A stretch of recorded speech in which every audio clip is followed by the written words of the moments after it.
Om Namo Bhagavate Vasudevaya. Om Namo Bhagavate Vasudevaya. Om Namo Bhagavate Vasudevaya. Om Namo Bhagavate Vasudevaya. Om Namo Bhagavate Vasudevaya. Om Namo Bhagavate Vasudevaya. Chapter 10, Text 9. Machita madgata prana bodhayanta parasparam kathayantascha mang nityang tushyanti cha ramanti cha. You can read the translation in Tamil. Tushyanti. It's in Tamil, tu and du are the same, is it? But dush, that's a very bad one. Tushyanti means they're satisfied. And dushyanti means they become bad. So I have to be careful. So, the thoughts of my pure devotees dwell in me, their lives are devoted to my service, and they derive great satisfaction and bliss from always enlightening one another and conversing about me. This is a very happy verse. When we hear this, we feel happy. Non-devotees might not feel happy on hearing this verse. They may say, why talk about Krishna? But devotees naturally take happiness in hearing and chanting about Krishna. So I thought this was an appropriate verse to discuss today, as today is a happy day. It's a festival day in many parts of India. In other parts it's known as Makara Sankranti. She's happy in another way. She's too young to know.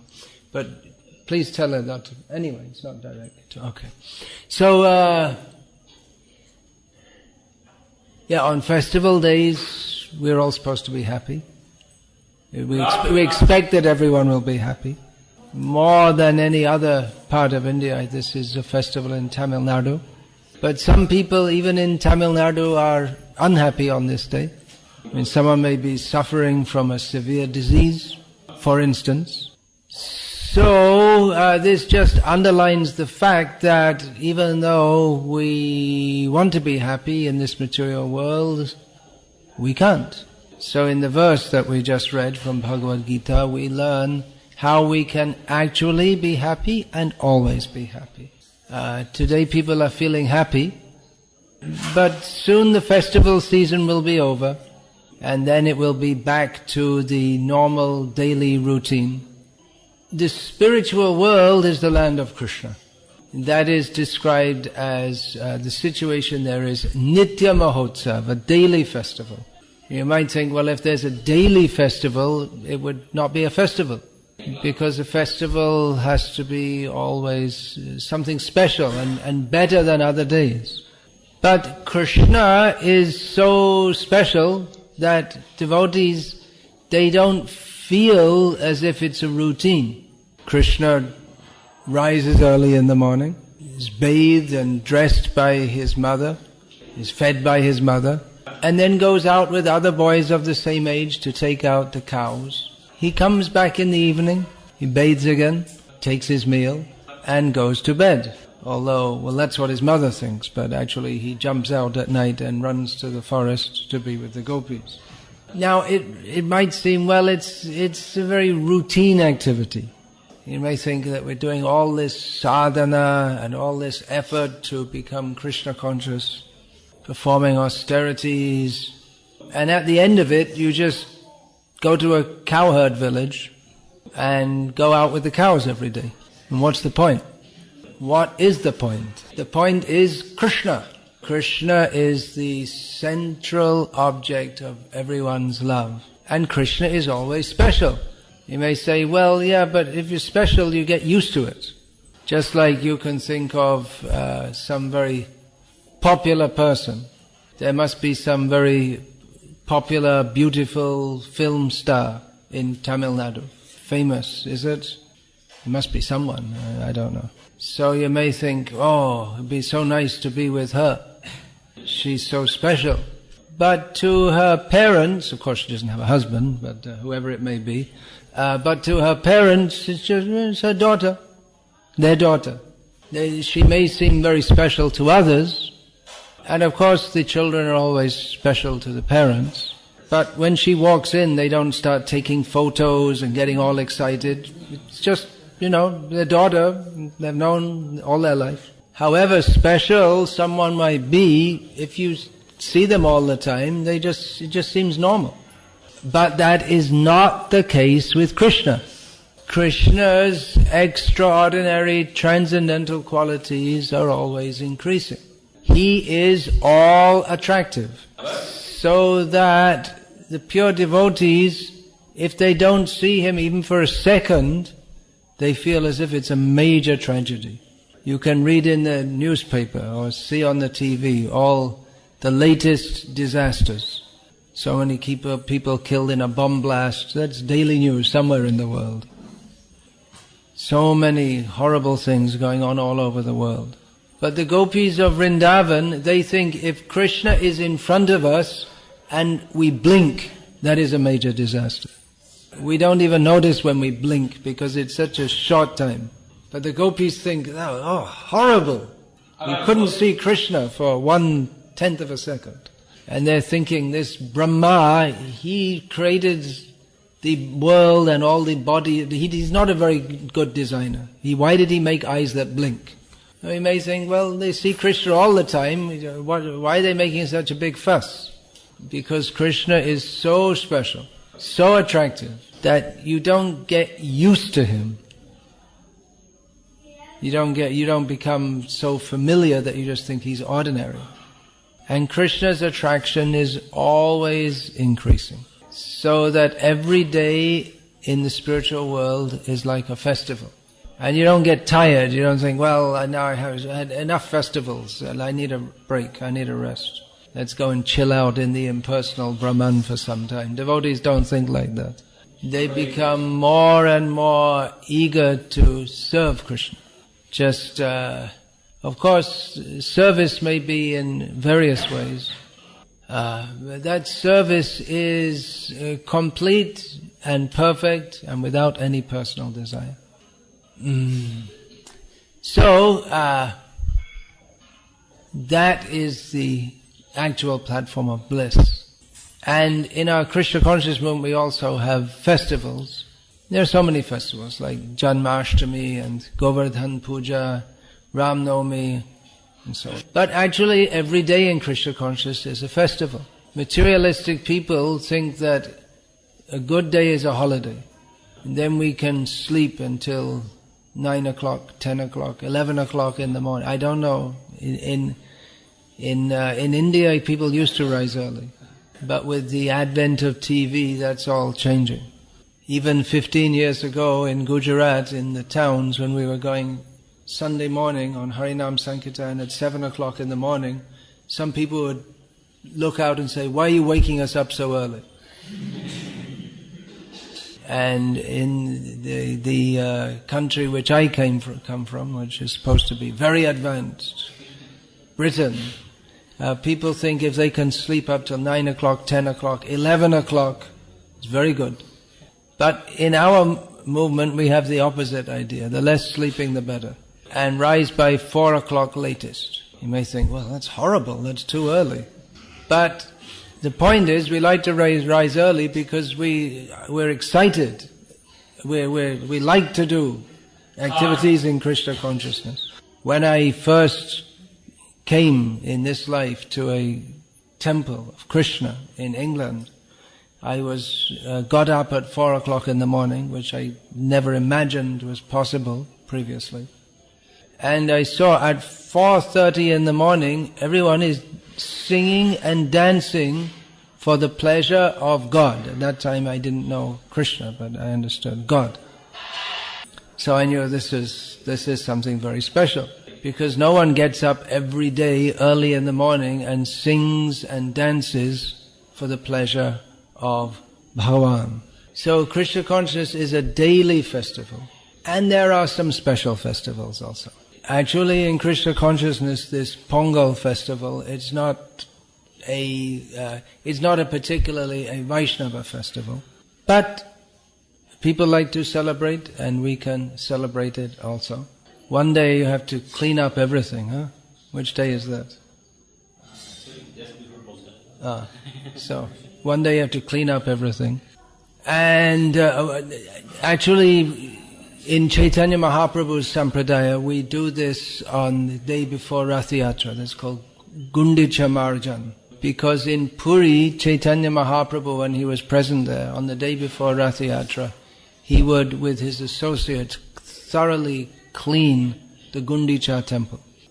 I mean, regular cleaning is there every day, but special cleaning is once a year. So in Tamil Nadu we can do it twice a year. It's just, actually there's 6 months gap between Pongal and Rath Yatra. It's just perfect. Then one day in Pongal there's the worship of the cows. So we also do that on Govardhan Puja. So that's very good. We can worship the cows. Krishna, after all, is Gopala Govinda.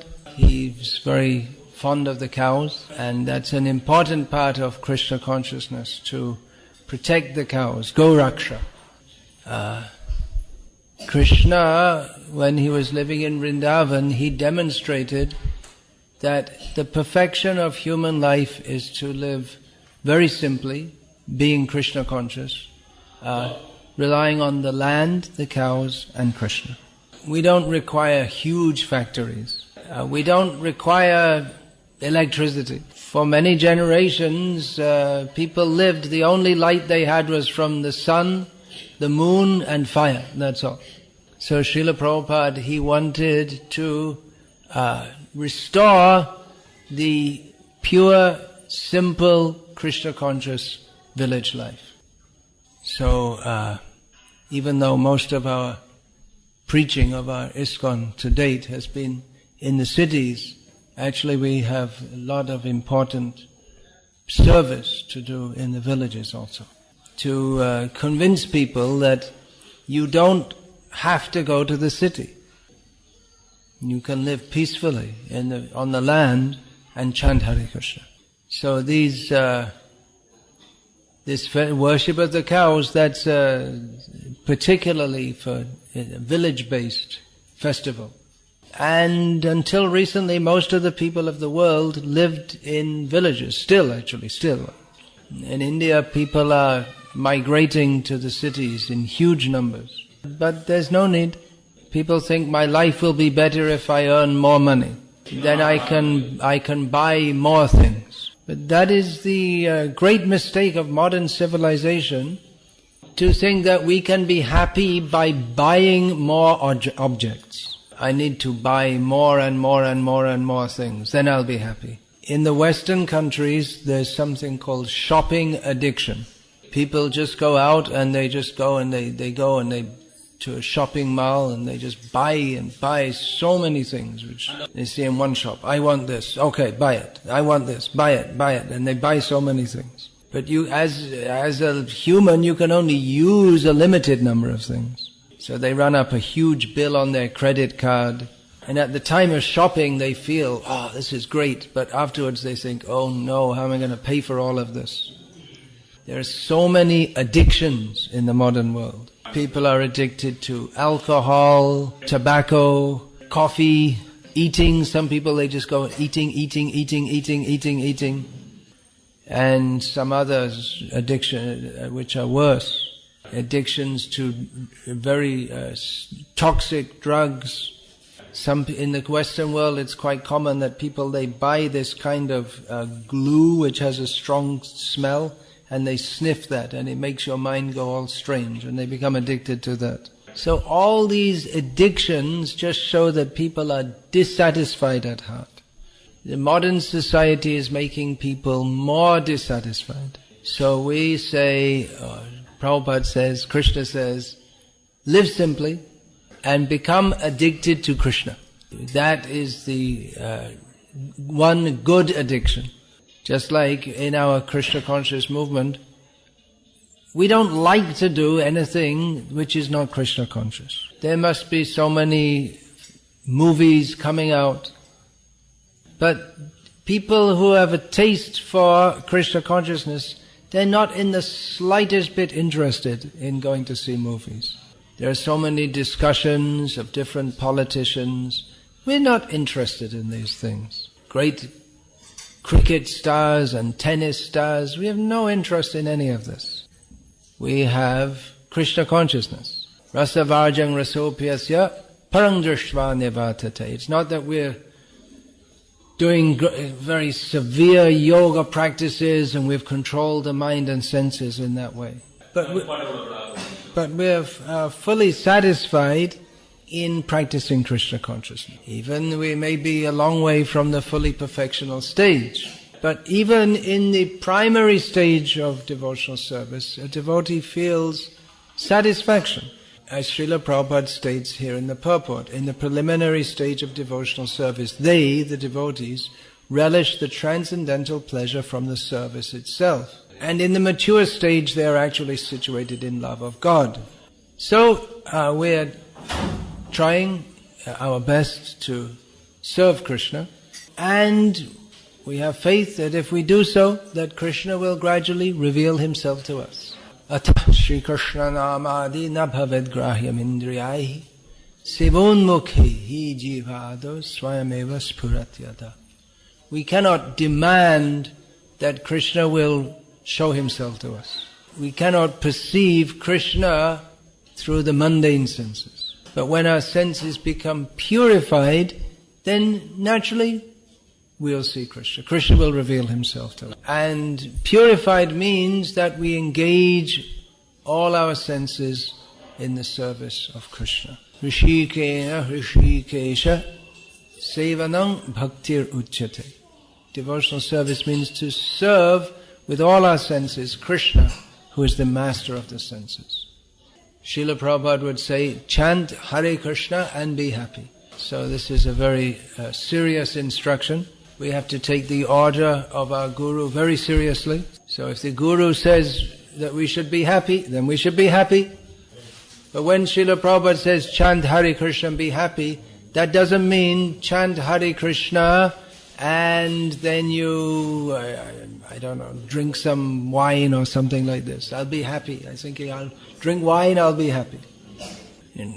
Happiness means to be happy in the chanting of Hare Krishna, in the service of Krishna. There's no happiness outside of Krishna consciousness. Even these festivals like Pongal, there's no true happiness unless we remember Krishna. There may be some sense of happiness, but it's just a slight and temporary covering over our anxiety and struggle as we go on with our life. It is a great paradox of modern life that people, they striving so much to be happy, but then people are more unhappy than at any time ever, because they do not know how to be happy. These festivals, just like Pongal, that means it's a festival of sharing with others, showing our gratefulness to the cows. But in modern life, the whole idea of happiness is get as much as you can for yourself. But no one is happy like that. So happiness comes from serving, not from trying to be served. And that propensity of service, that should be placed in Krishna. That is the perfection of service. Many people try to perform welfare activities for others. But unless we understand that the central object of service is Krishna, then our service will always remain incomplete. And we cannot even satisfy the people that we're trying to serve. Srila Prabhupada often gave the example of Mahatma Gandhi. He worked so hard to serve his countrymen. And he wanted that India would be independent and akhanda, that means not divided into India and Pakistan. And he promoted so much non-violence, ahimsa.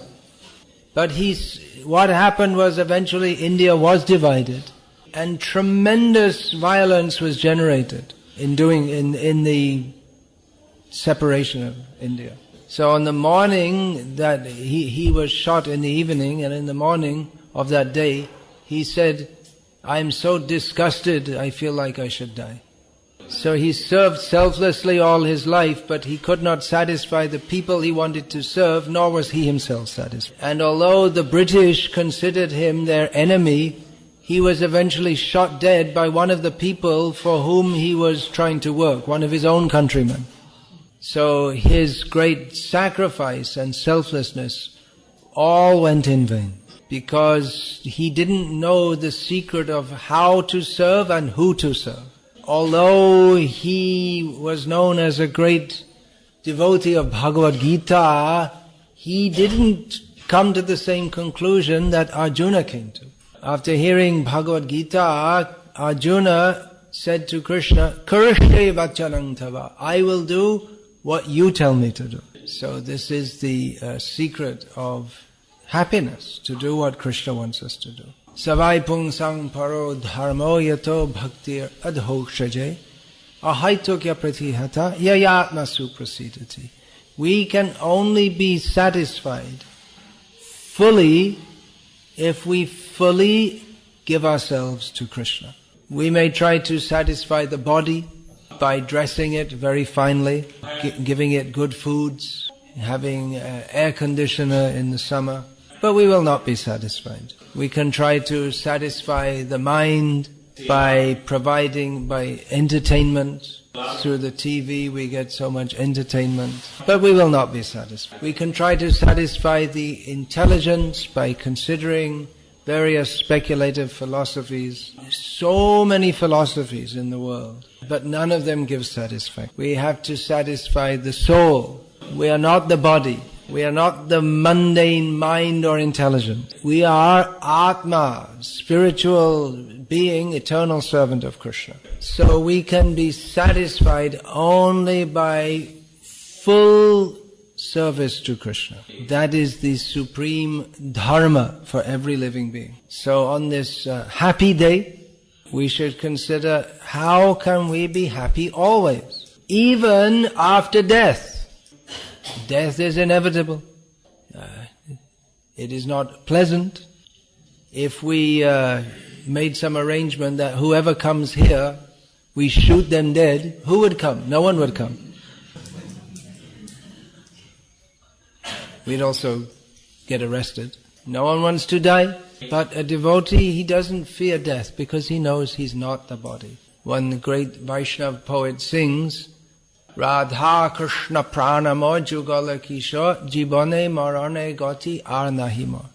That Radha and Krishna, they are my prana, they are my life. In life and in death, I have no goal other than them. So this is the formula to always be happy. We can read the verse again. Madchita madgata prana bodhayantah parasparam Kateyantas chamang nityang chushanti cha ramanti cha. The thoughts of my pure devotees dwell in me. Their lives are fully devoted to my service, and they derive great satisfaction and bliss from always enlightening one another and conversing about me. It's 10:9, chapter 10, verse 9. Hare Krishna. So I hope you have all become happy by listening to this Upanyasam, this short discussion about Krishna and Krishna consciousness. So we're developing a center for Krishna consciousness here. Most people like to come to a temple for darshan, for seeing the Lord, but we will invite people, don't just come to see, come to hear and chant the names of Krishna. So any question about this place? So Prabhupada often says that in this life we have to develop a desire to go to the kingdom of God and see Krishna. But sometimes it is said that, as per Chaitanya Mahaprabhu's mission, Vipralamba Seva, just we have to desire to serve Krishna in separation. What desire is developed? It's a frequently asked question. Should we desire to go back to the spiritual world? Or usually people ask, or should we just desire to serve Krishna? And this question is a little bit of a variation on that question, should we aspire for vipralamba bhava, that feeling of separation from Krishna? We should desire to serve. That desire that's our passport and ticket for going to the spiritual world. Vipralamba bhav means a feeling of separation from Krishna. Well, first we have to become linked with Krishna. We're already separated from Krishna. We're separated from Krishna by our material desires. So first we have to become linked with Krishna by pure spiritual desire to serve Him. It's premature to think of vipralamba bhav before we've even got out of mituni bhava, the mundane desire. So let us try to serve Krishna. And devotee's attitude is that the example is sometimes given of being an animal that is controlled by the master. Just like you see in this area, everyone keeps cows. So the cow, they just do what the master says. The master takes them out, ties them up, leaves them all day. When the master gives them water, they drink. When he gives them some special grass grown for cows, or they eat it, otherwise they have to eat this dried up grass around here. They're just taken care of, and they're under the control of their master. So a devotee thinks, I just have to serve Krishna, and then what Krishna does, that's with me, that's up to him.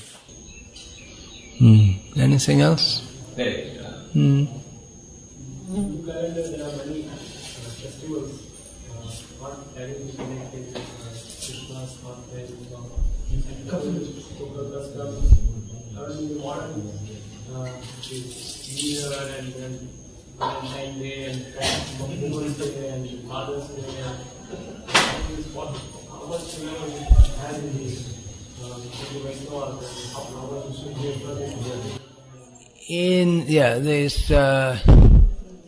the question is that throughout the year there are many non-Vaishnava festivals, just like this Pongal, or actually Makar Sankranti is January the 14th, isn't it? Tomorrow's the actual day, but in Tamil Nadu it's the 3-day festival.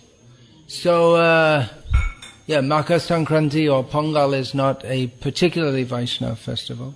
And there are other festivals which are not at all Vaishnava, such as Ganesh Chaturthi, Saraswati Puja. Then the others have been introduced from the Western world, such as celebrating the New Year on between December the 31st and January the 1st. Then Valentine's Day. It's actually Saint Valentine's Day. It's named after some saint. I'm not sure exactly what that's all about. Maybe he's the Christian equivalent of Kamadev. Then what else is there from the West? There's Christmas Day. And then because India's secular, they also... Is it a national holiday for Muharram? National holiday for Muharram, Buddha Jayanti, Gandhi Jayanti, Ambedkar Jayanti, Mahavir Jayanti, because there are Jains also, Guru Nanak Jayanti. What about the Parsis? Do they have a day, or they're too small in number? They also have. In Bombay or everywhere? In Gujarat. What about the atheists? Do they have a day? If we want to be really... The communists, they should have Lenin Jayanti or something like that. Well, they have May Day. Actually, May Day is a communist celebration. Labor Day, it's called. Yeah, here's the big festival in communist Russia. So, should we celebrate all of these? We can do. Just like every year there's a huge festival in Bangladesh at Chandranath. It's one of the Shakti Pitams. There are how many? 51 throughout the whole of Bharatavarsha, Shakti Pitams. One is at, I think one is at Kanchi, Kumbakonam maybe also. They have these Shakti Pitams. So one is at Chandranath in Bangladesh. So many people go there. We go there, we distribute Prabhupada's books. We celebrate like that. You could try celebrating Valentine's Day by going to all the young men and telling them that you can find out all the tricks of love from this book. Krishna book.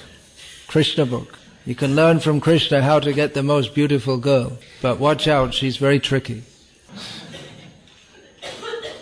Christmas is celebrated by devotees in the West because that's the season where people like to spend lots of money. So devotees distribute many books during this period.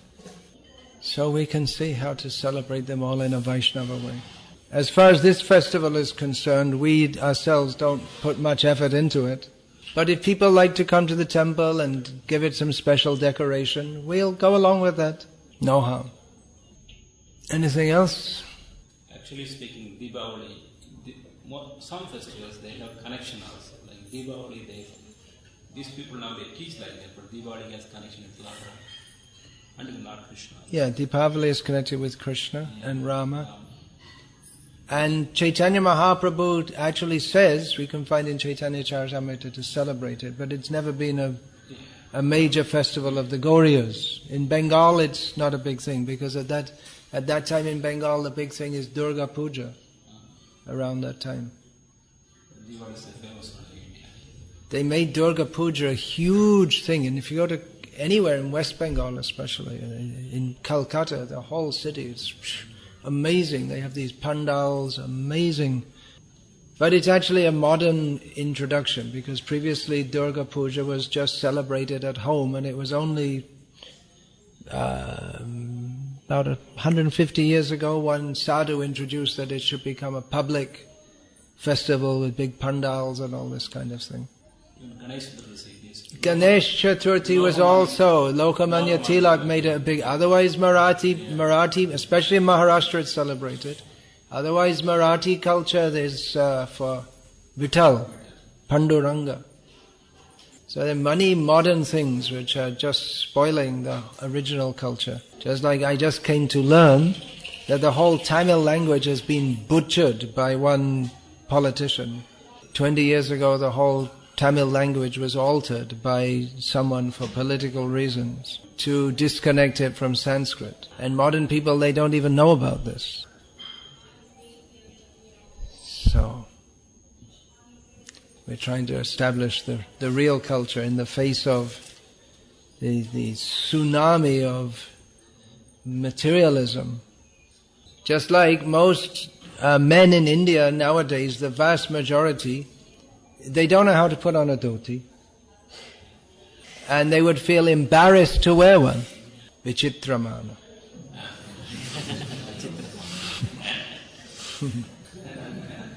Well, Vichitra is from Sanskritam, so it's a common word in many Indian languages, in Hindi at least. And then everything's something mana we hear in Tamil, that mana, that becomes like well, it's a suffix. I'm not sure exactly what it does. Like that.